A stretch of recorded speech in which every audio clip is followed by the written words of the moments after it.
पहली बात, ये जो अशरा शुरू होने वाला है ज़िल हज्जा का, बात तो सीरत की है लेकिन चूंकि मौके की मुनासबत है इसलिए इस वाले से चंद गुजारिशात करके अपनी बात को ख़त्म करूँगा।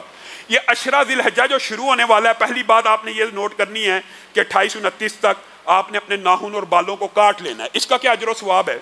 नबी करीम सल्लल्लाहु अलैहि वसल्लम ने इरशाद फरमाया, जो बंदा कुर्बानी करना चाहता है अगर वो अपने बालों को और नाखून को नहीं काटेगा, कब? चांद निकलने के बाद, तो उसको अल्लाह रब्बुल इज़्ज़त इंशाअल्लाह दोहरा अजर देंगे, पहली बात।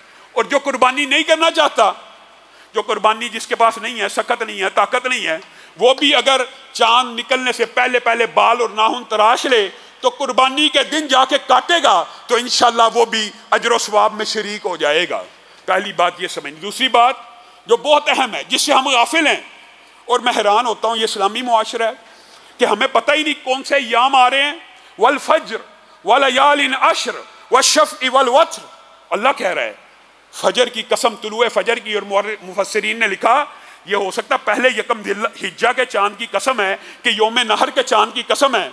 ये इस बारे में तो चलो इख्तिलाफ पाया जाता है। वलयालिन अशर, ये अशरा ज़िल हज्जा की 10 रातों की अल्लाह कसम खा के कह रहा है। वश्शफ़्इ वल वत्र, अरफा के दिन की कसम, योम नहर की कसम, उसके बाद आने वाले अय्याम की कसम खा के कह रहा है।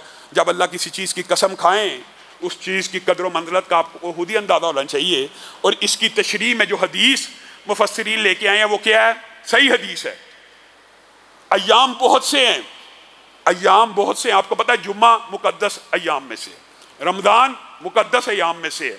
मुख्तलिफ अय्याम की अहमियत होती है, फजीलत होती है, लेकिन नबी करीम सल्लल्लाहु अलैहि वसल्लम ने फरमाया ये 10 अय्याम अफजलुल अय्याम हैं, ये 10 अय्याम अफजलुल अय्याम हैं, ये 10 अय्याम अफजलुल अय्याम हैं।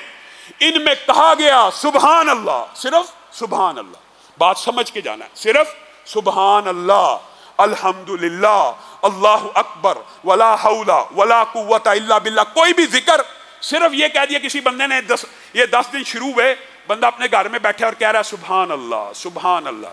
नबी करीम सल्लल्लाहु अलैहि वसल्लम की सही हदीस है कि इस दिन में किया गया नेकी का अमल जिहाद फी सबीलिल्लाह से भी अफजल है, जिहाद फी सबीलिल्लाह से भी अफजल है। और हदीस सही है।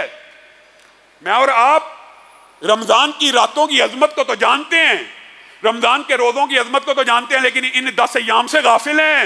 और मेरे भाइयों, अय्याम के अंदर ये बात लोगों के ज़हन में सवाल आ सकता है कि हमने तो रमज़ान का सुना है, आप आज अशरा ज़िल हज्जा को कह रहे हैं। तो ये बात में भी तत्बीक मुहद्दिसीन कर गए हैं। दिनों में से सबसे अफजल दिन यही अशरा ज़िल हज्जा के हैं, और रातों में से सबसे अफजल रातें रमज़ान की हैं, क्योंकि उनमें से तो एक रात ऐसी है जो 1000 महीने से बेहतर है।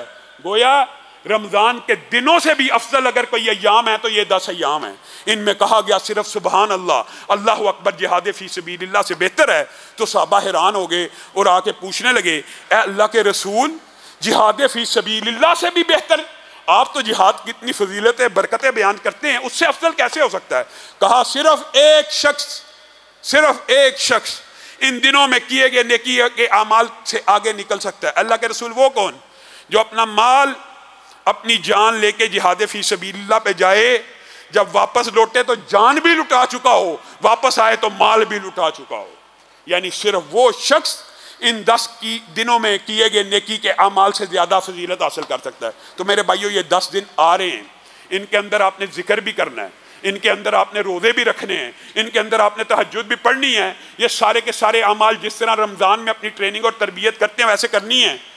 और लिबरल माफिया के ऊपर तो बस मातम ही कहा जा सकता है। कुर्बानी आ रही है, शुरू हो गए, कुर्बानी से बेहतर है जी कूलर लगा दिया जाए, कुर्बानी से बेहतर है ये वही डायलॉग है, मस्जिद में सीमेंट की बोरी देने से बेहतर है किसी बच्ची को पैसे दे दिए जाएं जहेज के लिए। ये डायलॉग, ये लिबरल माफिया कुर्बानी के, इबादत के जो भी अफाल होते हैं उनके ऊपर हमलावर होते हैं। हज की बजाय बच्ची भी आ दी जाए, बच्ची भी ब्यानी चाहिए, बच्ची का जहेज भी बनाना चाहिए, पानी का कूलर भी लगाना चाहिए, लेकिन नेकियों में तकाबुल नहीं करना चाहिए। इस नेकी का के बदले ये नेकी की जाए, भाई दोनों कर ले। और इन लिबरल माफिया के लोगों से बंदा कोई पूछे, आपने कभी वैलेंटाइंस डे के ऊपर तो नहीं कहा कि केक और गुब्बारों और मोमबत्तियों और ये जो $5 करोड़ एक एक शहर में गुब्बारों के ऊपर दिल के बने हुए, इनको ज़ाया करने की बजाय गरीबों को दे दिया जाए। कभी आपने एंड्रॉयड का ₹1,00,000 वाला मोबाइल लेने से पहले तो ये नहीं कहा डायलॉग कि ये 1,00,000 के मोबाइल की जगह किसी बच्ची को जहेज दे दिया जाए। कभी आपने 1 करोड़ की गाड़ी के ऊपर या पीसी या वारी के होटल के अंदर खाना खाने वक्त तो ये डायलॉग बाजी नहीं की। तो अल्लाह के शाइरिल्लाह और इंशाअल्लाह कुर्बानी के हवाले से आइंदा आने वाले खुतबे में भी चंद गुजारिशात को रखूंगा, लेकिन सिर्फ एक हदीस आपके सामने रख के अपनी बात को खत्म करता हूँ। चंद और बातें भी आज आपके साथ करना चाहता हूँ।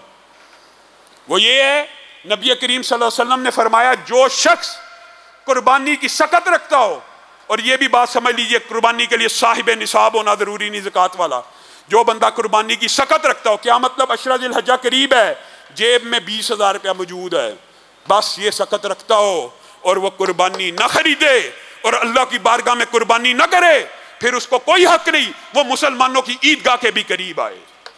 ये इतना सख्त फरीदा इंशाअल्लाह, इस हवाले से भी चंद गुजारिश।